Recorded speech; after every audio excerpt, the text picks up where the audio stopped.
Eh bien, c'est notre journaliste Swazik Belin que l'on retrouve, Samuel Comblaise, et je crois que vous nous emmenez dans un festival, Swazik. Tout à fait. Bonjour Brigitte, bonjour Samuel. Je vous emmène dans un festival nécessaire et engagé, le festival Chéri Chéri.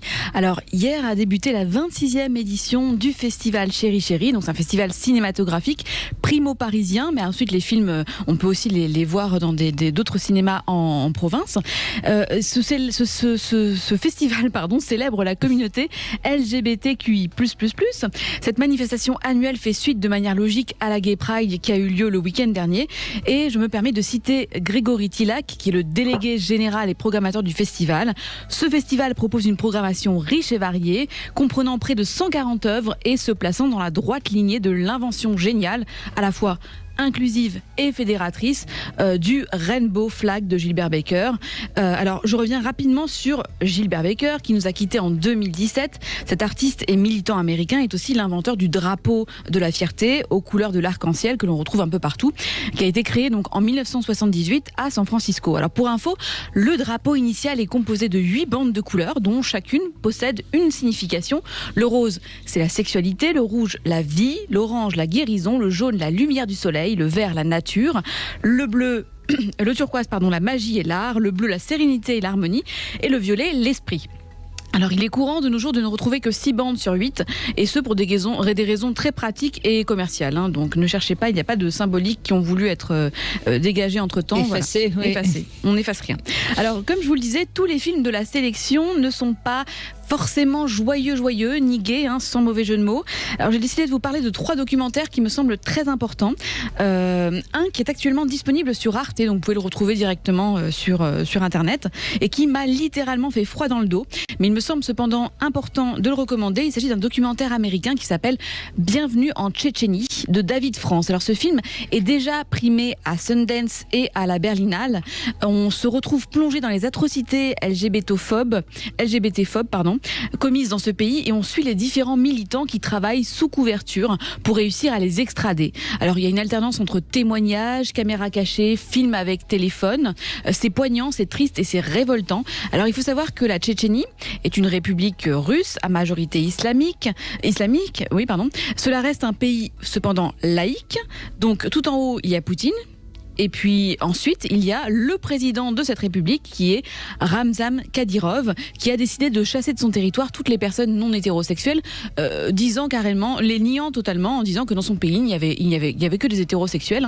Donc je résume évidemment à grands traits la situation politique de cette république, de ce pays. Alors, pour anéantir ces personnes récalcitrantes, le régime a le droit et le devoir de les torturer jusqu'à ce que mort s'en suive.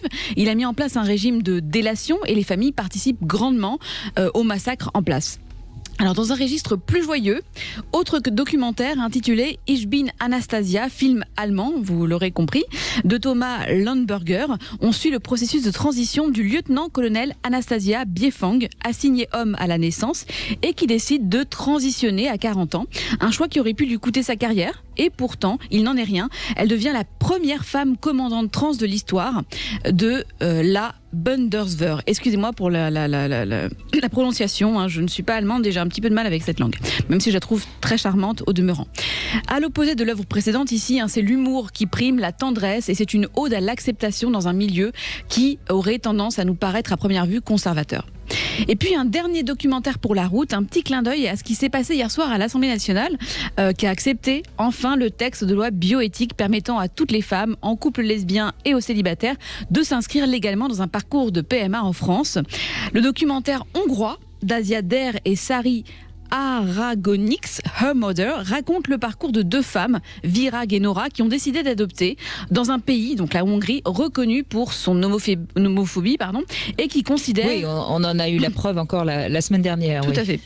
Et qui considère que l'adoption par un couple de femmes est illégale, comme la PMA pour un couple de femmes également.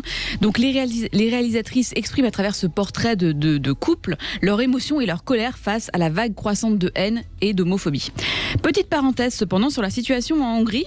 Actuellement, une situation démographique assez catastrophique. Il faut savoir qu'il y a un véritable déclin démographique, une population vieillissante. Le Premier ministre Viktor Orban a lancé l'année dernière son programme national pour la reproduction. Il vient pour cela de nationaliser une demi-douzaine de cliniques privées spécialisées dans la fécondité. Donc ce type de manifestation paraît donc d'autant plus important en 2021 de parler d'homophobie, de parler de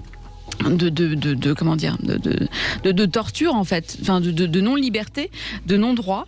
Et je vous laisse écouter donc les mots de Laurent Beaucahu, coprogrammateur de ce festival, à ce propos. J'ai presque envie de répondre que d'abord, c'est un petit peu dommage que ce soit toujours nécessaire, parce que ça veut dire que le travail que nous avons commencé il y a plus de 25 ans n'est pas terminé. Maintenant, j'ai envie de dire aussi que de toute façon, se regarder dans le miroir du cinéma est un exercice qui ne cessera jamais d'être nécessaire et qui devrait être un exercice que chacun pourrait s'imposer à soi-même, parce que c'est toujours enrichissant de se regarder et de voir où on en est dans le temps, les évolutions. Maintenant, aussi, j'ai envie de dire que malgré les assouplissements de l'homophobie d'État que nous avons connus dernièrement, avec l'ouverture du mariage pour tous, par exemple, avec la PMA qui vient de passer récemment, c'est pas pour autant que les choses sont terminées et qu'effectivement l'égalité existe dans la société du quotidien.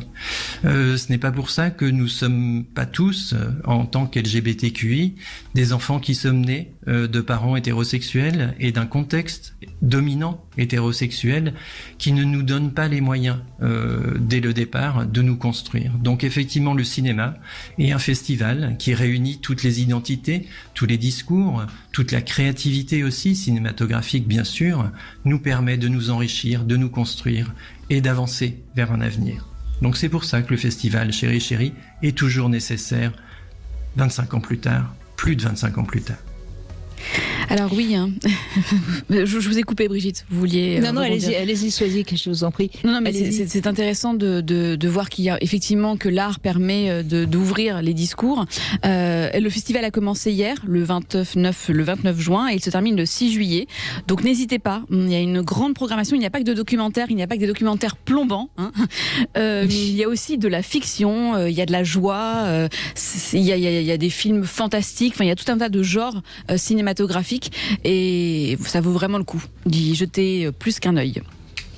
Alors, je crois que d'abord, je voulais juste dire qu'en 25 ans, ça a énormément progressé. Alors, je dis pas que tout est gagné, mais enfin, quand même, il faut rappeler que les choses ont énormément évolué. Et puis, je voulais juste dire que parfois, c'est un film drôle et caricatural qui fait aussi avancer les choses. Et je pense particulièrement à un film qui s'appelle La Cage aux folles, et qui peut-être ça va peut-être heurter certaines personnes qui sont LGBT, mais quelque part, ce film a fait énormément avancer la prise de conscience de l'homosexualité. Donc je crois qu'il faut certes des documentaires, certes des films un peu durs, un peu difficiles, mais pourquoi pas aussi des comédies. Sachons rire aussi de tout ça et à mon avis on avancera encore plus vite. Je ne sais pas ce que vous en pensez, Samuel Comblaise. Oui, moi je suis tout à fait d'accord avec ça. Je pense que plus on va en parler, plus il y aura une banalisation de ce sujet. On va arrêter d'en faire quelque chose de dramatique et il faut quand même rappeler que malheureusement les suicides des jeunes homosexuels, hommes et garçons et filles, est malheureusement encore un chiffre trop important en France. Je me souviens pendant le moment des discussions à l'Assemblée nationale du mariage pour tous, je me souviens d'un de mes patients m'avait dit mais c'est super ce mariage pour tous parce que ça nous a obligés à la maison d'en parler et pour la première fois j'ai entendu mes parents me dire nous les homosexuels on n'a rien contre et du coup grâce à ça j'ai pu d'abord m'en rendre compte et ça m'a permis moi de leur dire écoutez tant mieux que ça vous gêne pas parce que moi-même je suis homosexuel et franchement j'étais persuadé du contraire. Donc ça montre bien que au travers de ces grands débats de société, au travers de la PMA, etc., de plein de choses qui bougent, on fait rentrer ce sujet, on arrête d'en faire quelque chose encore une fois de sacralisé et je pense que quand un enfant, un adolescent peut au moins une fois dans sa vie entendre ses parents dire nous, homo ou hétéro, peu importe, l'important c'est d'être sexuel, je pense. Hein. Après, peu importe le sens dans lequel on va aller. Et je pense que c'est extrêmement rassurant pour un jeune parce que, mon Dieu, que de souffrance on peut avoir quand on est un jeune ado et qu'on ne sait pas comment l'accueil va être fait de cette orientation sexuelle. Et bien souvent, les familles nous disent, mais si nous l'avait dit, on l'aurait accepté. Malheureusement, c'est parfois trop tard. Ou malheureusement, il nous l'a dit très tardivement et on aurait peut-être pu le soulager de ses souffrances. Tout à fait. Absolument. Bon, en tout cas, ce festival a lieu à Paris, hein, si j'ai bien compris. Tout à fait. Et ça s'appelle Chéri Chéri. Chéri Chéri. Voilà. Merci de l'info, Soazic Belin. Merci beaucoup. Merci à vous.